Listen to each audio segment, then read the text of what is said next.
guys. This is just an update on like what I've been doing so far in terms of my grow space downstairs. I just put in a preconditioning room to kind of chill the air a little bit before I send it into the grow rooms. So it wasn't quite as effective as I would hope it would be. I probably lowers the temperature like only a couple degrees. So I was trying to get it down to like 65 degrees, but given my current setup, I don't really think that's going to be realistic. So um,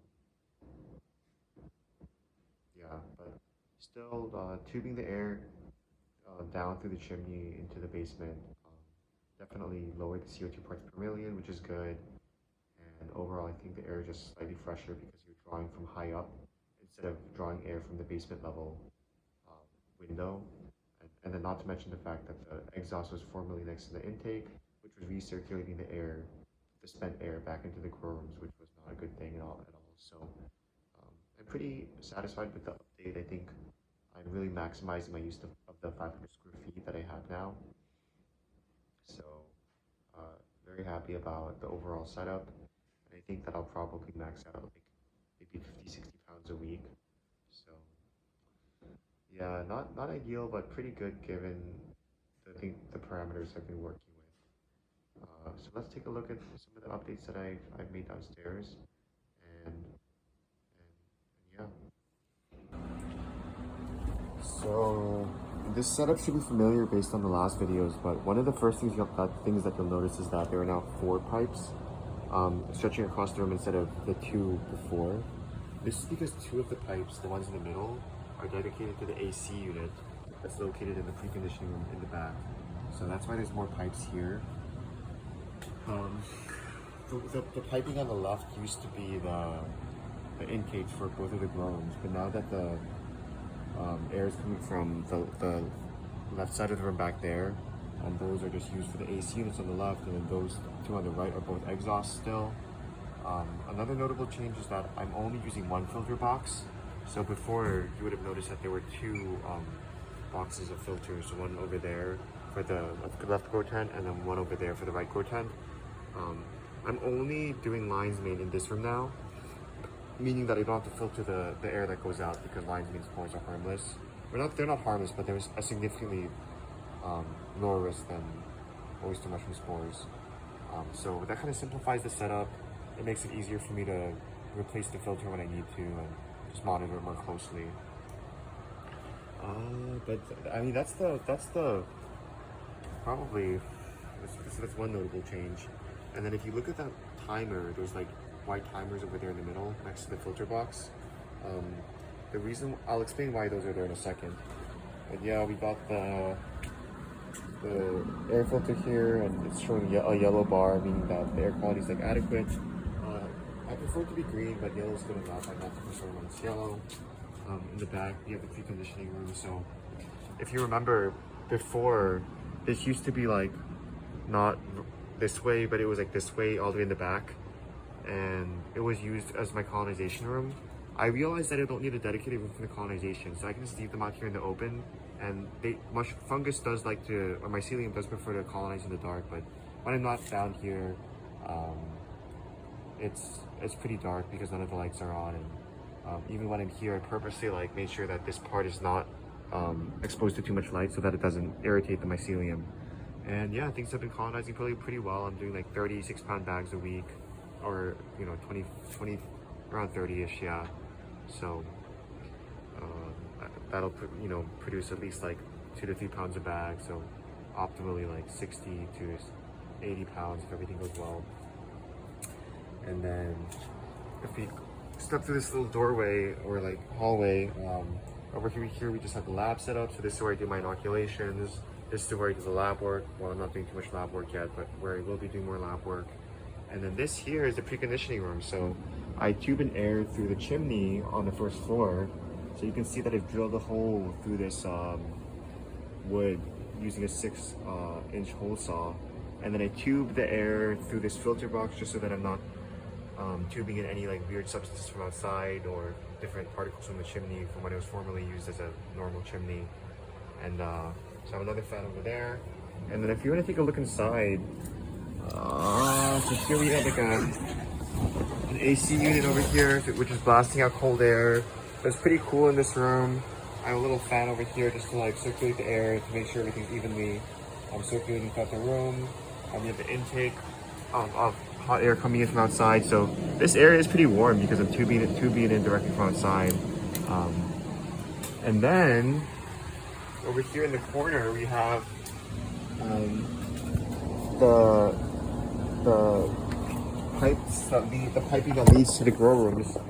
So the reason why there's only one, even though there's two grow rooms, is I split it into two using a Y connector, and then I actually have the fans alternate. So what I'll do is I'll have this room run for like 3 minutes because the oysters require more oxygen.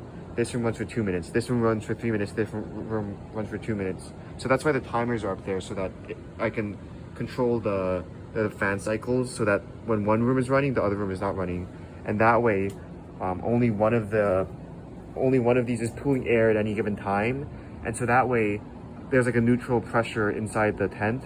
Because if both of these were pulling air at the same time, and one of these pipes were not here, but were like, let's just say up here, then I would have to run maybe the fan that's pulling in air to this tent over there at like twice the rate that these fans are running at, so that I would have neutral pressure inside this, and the rate of air coming in is the same as the air leaving it. And I just thought that running one of the fans at max speed probably wasn't conducive to like using the fan as long as possible. So this just occurred to me as the better approach. And you really don't need to have the fans running constantly, especially with these smaller grow tents, because these fans are rated for like 4 or 2 CFM. So that means that it can change, completely change the air in like a 400 square foot once every minute if it's running at full capacity. Obviously this is a little bit bigger. This is like more like 500 square feet, but for our simple calculations, you can assume that it's roughly 400 square feet, cubic square feet, meaning that the fan can replace all of the air once per minute if running at full capacity. I run them more at like half capacity, so every 2 minutes it replaces the air once. If you consider other factors like drag, whatever, maybe it replaces the air every 3 minutes. And so even if you alternate back and forth, and this is only running for like half of the hour, like 30 minutes out of 60 minutes, that's still pretty good, because that means it's replacing the air like 30 divided by 3, like 10 times, which is in excess of what you want to do for oyster mushrooms. So I think that this approach is pretty clever. I'm running the fans less overall since they're not constantly running, so that should contribute to the longevity of it as well. And I think it's a good solution. The only thing I'm not pleased about is I thought that the AC unit would lower the temperature more. For the fact that, like, I walk inside this room and it's pretty cool, and so I would think that the temperature in the grow rooms would like go down to maybe like 68, 67, even if it doesn't go all the way down to 61, which is what the AC unit's set to. But maybe I just don't have an understanding of like airflow and temperature and all those dynamics and how it works. Maybe I need another AC unit. It could be the fact that like the temperature over here is closer to like low 70s, and so there's heat transfer from outside here to inside the tents, because I don't think that these are very like temperature insulated, so that could be a contributing factor. But I mean, I did get a second AC unit that I just wanted to run outside in this area, but the problem is that I don't have a place to like intake. I don't have another place to plug the intake and outtake to, and it would cost more electricity to run that as well. So I guess I could set it up. I would just need to cram all I would need to get more piping, and I'd probably put it out somewhere in this area. Wait, maybe that would work actually. I just need to get a little bit more piping, and I can just leave it out here and suck up all the air and create cold air. Maybe I just need one. Interesting. Maybe that would substantially lower the temperature, because if I had one AC unit out here just running constantly, it wouldn't be, there isn't a constant outflow of air in this room. So that would mean that I could cool the air in this room to like 60 to 61 degrees pretty easily. And then if I were to do that, then it would probably seep, the colder air would probably seep into the tents, and it would transfer cold air instead of hot air. And then that would probably lower the temperature to like, I don't know, something cooler than it is now. Maybe I could put the AC unit like over there. Huh, interesting. But yeah, that's about it.